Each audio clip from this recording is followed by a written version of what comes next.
ஆய்வுரையை நிகழ்த்தி அமர்ந்திருக்கக்கூடிய ஐயா அவர்களுக்கும் பேராசிரியர் அவர்களுக்கும் எல்லோருக்கும் என்னுடைய அன்பான நன்றியை சொல்கிறேன்.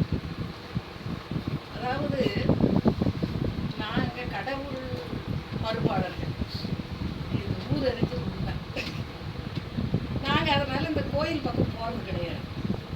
அப்படி கோயில் பக்கம் போகாதனால இந்த ஆசை உலகத்தை பற்றி ஆராய்ச்சி பண்ணுவோம்.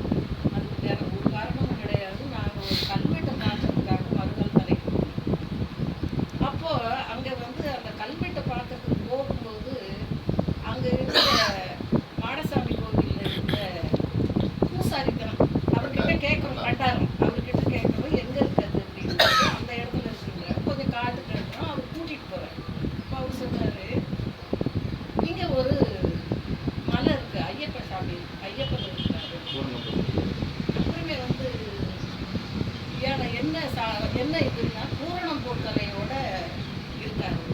இது என்ன நல்ல தமிழ் பேராக இருக்கே, பூரணம் போர்த்தலை. இந்த மலை பேர் என்ன இல்லையா, இது பூவியுடையார் மலை, இது என்ன மலர் திசையை ஓகே அப்படின்ற அந்த உடனே அவர்கிட்ட கேட்டேன். நான் இவர்கிட்டையும் சொன்னேன், என்ன நீங்கள் கேட்டு பாருங்க. அவர் அந்த பூசாரி சொல்கிறாரு, இந்த மேலே வந்து மலையில் இது இருக்கிறாரு அப்படின்னு. நல்ல வெயிலில் தான் ஏறி பண்ணணும். மலைக்கு 12 மணி வெயில், அதில் ஏறி. ஏன்னா நல்ல தமிழ் பேரை சொல்லியிருக்கிறாரு, அதனால் இது வேற பூவிலுடையார் மலை நீட்டாரு. அங்கே என்னதான் இருக்குன்னு பார்க்கலாம்னு போனால் 3 ஐயனார் சிலை இருந்தது, 3 கற்பதிவு தான் சொல்கிறாங்க. அவங்க பாரா இருக்கிறது தான் காட்டி இதை தான் ஐயனார் அப்படின்னு கரை தான் இது வச்சது. எங்களுக்கு ஒரு கதை படித்தோம், தர்பாரி ராவணிட்டு. அந்த கதையில் என்ன ஆகும்னா, ஆண் தெய்வத்தை பெண் தெய்வமாக மாற்றிடுவாங்க இந்த கதையில். அதே மாதிரி எங்கள் ஊருக்கு பக்கத்தில் வந்து ஆச்சிராம பல்லவராயன் பேர். ஆனால் ஆச்சிராமவல்லின்னு மாற்றிட்டாங்க. ஆச்சிராம பல்லவராயன் அவர் 3 பேரரசர்களுக்கும் படைத்தளபதியாக இருந்தவன். அவரை என்ன செஞ்சாங்கன்னா ஆச்சிராமவல்லின்னு ஆக்கி பெண்ணை ஆக்கி அதை மாற்றிட்டாங்க கடவுளை. அது ஆராய்ச்சிக்கு போனப்போ தான் தெரியுது அது வந்து ஆண் சாமிங்கிறது. அப்படி தான் ஏதோ வந்து இங்கே பெண் சாமியாக மாற்றி வச்சுருக்காங்களோ அப்படிங்கிற ஒரு சந்தேகத்தில் தான் முதல்ல ஐயா எழுதின நூலில் அதை சந்தேகத்தோடு எழுதியிருப்பார். பிறகு தான் அதுக்கு மேற்கொண்டு போகும்போது தெரியுது. இதில் என்ன வேடிக்கைன்னா, நாங்கள் இப்படி ஏறினதனுடைய விளைவு வேறு சில ஆராய்ச்சிக்கு அது உதவி செய்யும். இங்கேருந்து இப்போ நம்ம புதுக்கோட்டையில் ஒரு சித்தண்ண வாயில்னு ஒரு இடம் இருக்குது. இந்த சித்தண்ண ஏன்னா நம்ம எப்படி வந்து வரலாற்றில் தப்பு பண்ணிக்கிட்டு இருக்கோங்கிறது இதெல்லாம் எடுத்துக்காட்டு. இது நாங்கள் படித்ததும் மகேந்திரவர்ம பல்லவன் காலத்தில் இது. ஏன்னா அவன் தான் குடைவரை கோயில்கள் அமைச்சான் அப்படின்னு எல்லாம் சொல்லி இது பண்ணினான். மகேந்திரவர்ம பல்லவனுடைய காலம் பின்னாடி காட்டு. இங்கே அது வந்து ஜைன துறவிகள் அங்கே இருக்கிறவங்க அப்படின்ட்டாங்க. இதுக்கு மேலே அங்கே வந்து 3 கோயில் இருக்குதுங்கிறத பற்றி யாருமே மூச்சு விட்டுக்கிறல. அங்கே 3 ஐயனாருக்கும் கோயில் இருக்குது அந்த மலையில். அதை பற்றி யாரும் சொல்லலை. அந்த ஓவியத்தில் இருக்கிறது வந்து சம்பத்சரவா அப்படின்ட்டாங்க. அதில் வந்து இருக்கிற துறவிகள் அதை பற்றியும் ஒன்றும் சொல்லலை. ஆனால் இது பற்றி போகும்போது 3 சிலை இருக்குது, 3 ஐயனார் கோயில், 3 சிலை. அப்போ ஓவியத்திலையும் 3 பேர் இருக்காங்க. இதில் என்ன வேடிக்கைன்னா, நம்முடைய தமிழ்நாட்டுக்கு வந்த ஜைன சமயம் திகம்பர பிரிவு. திகம்பரர்கள் ஆடை உடுத்த மாட்டார்கள். இது திக்கைய ஆடையாக கொண்டவர்கள் அப்படிங்கிறது. அடுத்தது அவங்க தலையில முடி இருக்காது, வளரும், ஆனால் பிடிக்கணும். இப்போ அண்மையில் கூட பெண் துறவியாகிறத பற்றி போட்டாங்க. அதில் வந்து தலைமுடியை வலிச்சாலும் அவங்களே பிடிக்கிக்கிடணும் அப்படிங்கிறது. ஆண் துறவிகளுக்கு ஏதோ பெண்கள் அந்த இதுவை வந்து முடியை எடுத்து விடுவாங்கன்னு பேர். நம்ம இதில் திட்டுற வார்த்தையாக அதை நம்ம பயன்படுத்திக்கிட்டோம் இல்லைங்களா? அந்த கொள்கையை நம்ம ஏற்றுக்கொள்ளலைன்னு அர்த்தம் அந்த திட்டுற வார்த்தையாக வந்ததெல்லாம். அடுத்தது அதாவது அவர்கள் ஆடை அணிய மாட்டார்கள், தலையிலே முடி வைத்திருக்க மாட்டார்கள், குளிக்கக்கூடாது. ஏன்னா குளிச்சா வந்து உடம்புல இருக்கிற அந்த தீமை செய்ததாய். அதை வந்து நீங்க நல்லாவே நக்கல் அடிக்கிறத பார்க்கலாம், அந்த மணிமேகலையில நக்கல் அடிக்கிறத பார்க்கலாம். ஆக இவர்களை பற்றி நாம படித்திருக்கோம். இதை படிச்ச பிறகும் எல்லாரும் போய் கண்ணை திறந்து பார்த்துட்டு இது ஜைன கோயில், இது ஜைன கோயில். யாரு படிச்சவங்க படிக்காதவங்க சொல்றதுல தப்பு இல்லை, ஏன்னா அவங்களுக்கு தெரியாது. ஆனா படிச்ச நாம எல்லாரும் போய் ஆமா ஜைன கோயில்னு வந்துகிட்டு இருக்கோம். அவங்க அறிவர் கோயில்னு எழுதியிருக்காங்க, ஜைனர்கள்னு நாம சொல்லிட்டு இருக்கோம். இதுல என்ன வேடிக்கைன்னா அந்த குளத்துல இருக்கிற 3 பேரும் கோவண ஆடை அணிஞ்சிருக்காங்க. ஜைனரா இருந்து அணிஞ்சிருப்பாங்களா? தலைமுடி நல்லா அந்த தண்ணியில மூழ்கி இது பண்ணி வந்திருக்கிறாங்க. தலைமுடி கருப்பெருன்னு இருக்குது 3 பேருக்குமே. ஜைனரா இருந்த முடி வச்சிருப்பாங்களா? சிலையிலையும் முடி இருக்கு. ஆக மொத்தம் இதை எப்படி கண்ணை திறந்து பார்த்துக்கிட்டு ஜைனர்கள் சொல்ல முடியும்? இனிமே நான் சொல்றது என்னன்னா, நீங்க யாரா இருந்தாலும் எங்க போனாலும் கொஞ்சம் தயவு செய்து நாம ஏற்கனவே சிலது சொல்லி இருந்தாங்களா அது ஒத்து வருதா இல்லையாங்கிறத பார்க்க வேண்டிய கடமை நமக்கு இருக்கு. நாங்க ஒவ்வொரு சந்தேகம் வரும்போதும் ஓடி இருக்கோம் அந்த கோயில், எதுக்கு அந்த சித்தன வாயிலுக்கு ஓடி இருக்கோம்.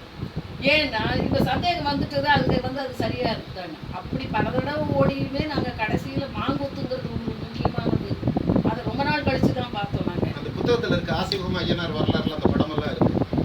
சித்தன வாயில் நூல் கொண்டு முக்கியமானது அது ஆசீவகத்துக்குரியதுங்கிறது தீர்ந்து போச்சு. மறுவரி போல அந்த குளத்துல யானை இருக்கு, 3 துறவிகள் இருக்கிறாங்க. அந்த 3 துறவிகள் கிட்டையும் ஒவ்வொரு யானை நிற்குது பக்கத்துல. இந்த யானை என்பது இந்த ஆராய்ச்சி பண்ணும்போது ஐயா தான் வந்து கேட்டார், யார் யாருக்கு என்னென்ன அடையாளம் அப்படின்னு போது ஒவ்வொருத்தருக்கும் இன்னன்னாருக்கு என்னென்ன குறியீடு இருந்தா அது அவர்களுடையது அப்படின்னு சொல்லிட்டு தந்தாங்க. அதுல யானை இருந்தால் அது ஆசீவகர்களுக்குரியது, ஆசீவக சின்னம். இப்ப அதனாலதான் சொன்னாரு, யானையை ஏதாவது தாக்குற மாதிரி இருந்தா ஆசீவகர்களை மற்றவர்கள் அந்த எது தாக்குதோ அந்த குறியீடு உடையவர்கள் அழிக்கிறாங்கன்னு அர்த்தம் அப்படின்னு. அதனால நாம வந்து இந்த ஆய்வுகளை திறந்த மனத்தோடும் திறந்த கண்களோடும் பார்த்து செய்ய தொடங்கினோம்னா பல விஷயங்கள் நமக்கு அது. இந்த கோவில்களை பார்த்தீங்கன்னா அந்த ஆசீவக கோயில்ல என்ன சாதிக்காரங்கன்னு இல்லை, எல்லா வகையான சாதிக்காரங்களும் இருக்காங்க பூசாரிகள். இப்போ சமயத்தினால் இப்ப ஜாதியாக வர்ணமா பிரிச்சுக்கிட்டு அடிக்கிற சண்டை பல பேருக்கு தங்களை அறிஞர்கள் என்று வெளிக்காட்டிக் கொள்கிறார்கள். பொது இடத்துல தாங்கள் காட்டுகிறாங்க. ஆனா உள்ளத்துல மட்டும் அப்பளமா பதுக்கி வச்சுக்கிட்டு போகிறாங்க சாமி. அத மாதிரி கயமைத்தனம் எதுவும் இல்லைன்னு தான் நான் நினைக்கிறேன், என்னை பொறுத்த வரைக்கும்.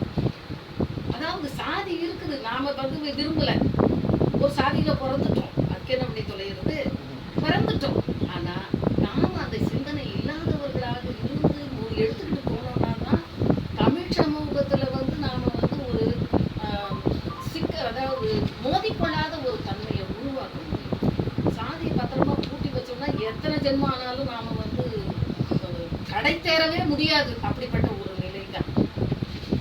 அடுத்தது இந்த ஆராய்ச்சியிலே ஏற்கனவே சொல்லிட்டோம் ஒரு செய்திய, அதனால நாம ஏற்றுக்கொள்ள இப்ப வந்து சிலப்பதிகாரத்தை வந்து ஐயா ஆசீவக காப்பியம்னு எழுதியிருக்காரு.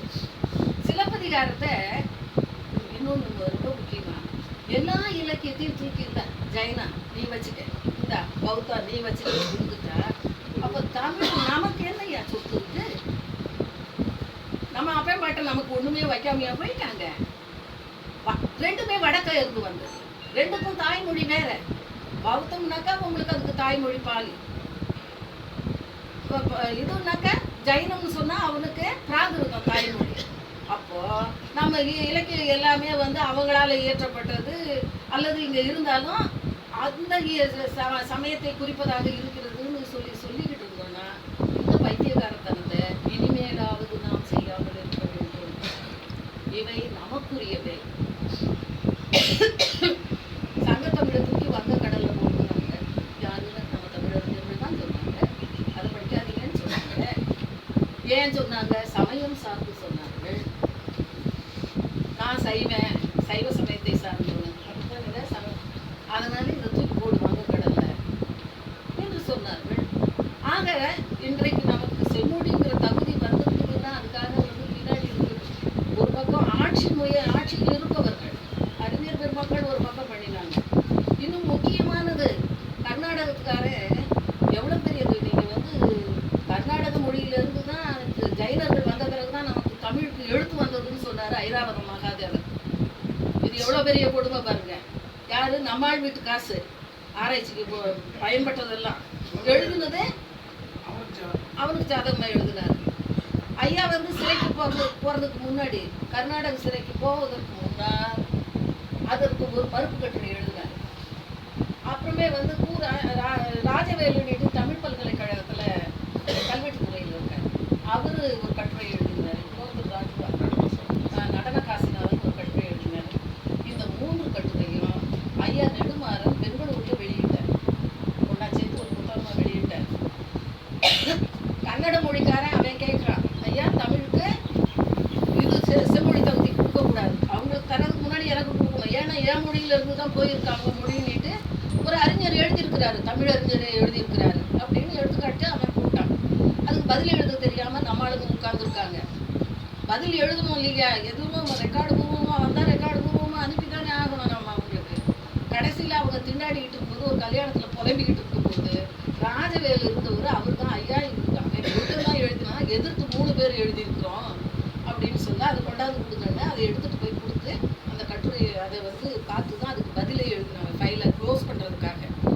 ஆக நம்ம நிலைமை எங்கெல்லாம் சிக்கலில் போய் மாட்டிக்கிட்டு இருக்குதுங்கிறது, எவனாவது ஒருத்தன் எதையாவது சொல்லிடுறான், அது நமக்கு எவ்வளோ பெரிய எதிர்த்தன்மையாக ஆகுது. ஆகையினால நாம் கண்ணுக்காக எப்பவுமே திறந்து வச்சிருக்கணும். எதிரி எவன், நண்பர் எவன் என்பதை பார்க்க வேண்டும். நம்முடையது பழமையுடையது என்று சொன்னால் அந்த பழமையானதை நிலைநாட்டுவது, புதிதாக படைப்பதற்கும் முயற்சி செய்ய வேண்டும்.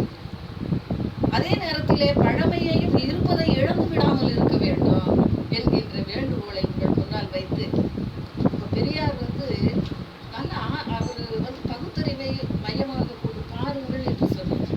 அதுக்காக நம்ம வந்து எல்லாத்தையுமே வந்து அதாவது பகுத்தறிவுங்கிற போர்வையில் தூக்கி போட்டுற முடியும். சிலது பொருள் விளங்காமல் இருக்கு, பொருள் விளங்காததுக்கு பொருள் விளங்கிக்கிடுறதுக்கு முயற்சி பண்ணணும்.